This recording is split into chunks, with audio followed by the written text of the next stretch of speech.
Welcome back. In this case, a series of allegations were made against PC Shabul Miah, with the misconduct hearing taking place on the 28th of March 2025. Let's break down the allegations, findings, and final outcome.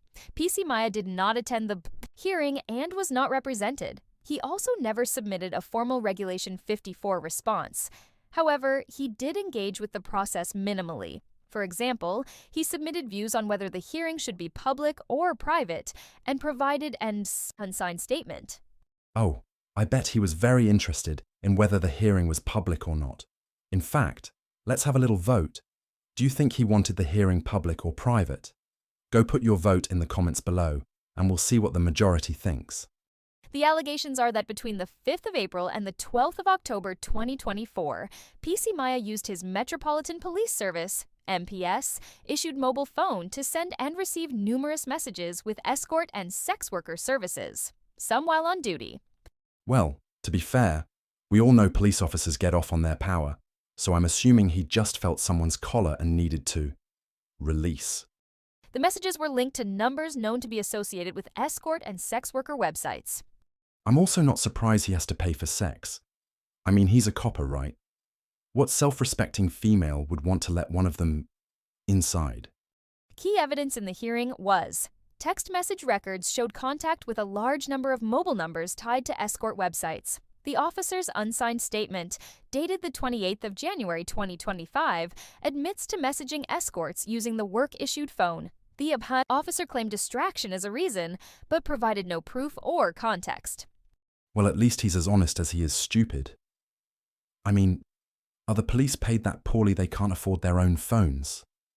And I love that he claimed it was a distraction, like the panel would have turned around and said, "Oh, you were stressed. Why didn't you say so? Please take some time away, sort your libido out, and we'll be right here when you're ready." This guy's a fool. Plus, I have a question, since they point out some of these call or text were made while he was on duty. Does that mean they get to take their police-issue phones home? And if so, are they allowed to use them? Because I don't think I like the idea of paying for officers' phone plans. There was no evidence that services were actually purchased, but the intent was evident and sufficient to breach standards. Okay, I'll let the lady finish, I swear. But come on.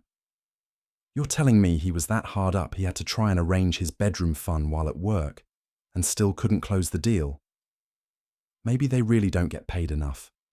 The panel assessed the seriousness of his conduct and found the conduct was deliberate, not accidental. The officer knew, or should have known, this was improper. He risked exploiting vulnerable people, sex workers. He risked funding organized crime. He undermined public trust, especially in the context of violence against women and girls. And finally, he exposed himself and the force to the risk of blackmail. The panel then looked at any aggravating factors. None were identified beyond the serious nature of the conduct itself. They also looked at any mitigating factors, which included alleged mental health issues, but no medical evidence was provided, and family stress. The officer raised concerns about his spouse's mental health. Oh my God, you can't make this up. The guy was married. You just know this genius thought he could sneak around on his wife by using his police-issued phone because she wouldn't be allowed to access it. And that does sound like they are allowed to use these phones for personal use, which I do not think is fair on us, the taxpayer, especially with the rising cost of everything. The panel did not consider any of these factors significant due to the lack of supporting evidence and the gravity of the misconduct. Finally, the panel considered which outcome suited this misconduct. First, they considered a final written warning, but it was rejected as insufficient. Then, a reduction in rank, but that wasn't applicable since he was already at constable level. So, the only suitable outcome the panel found was dismissal without notice, and his name was added to the College of Policing's barred list.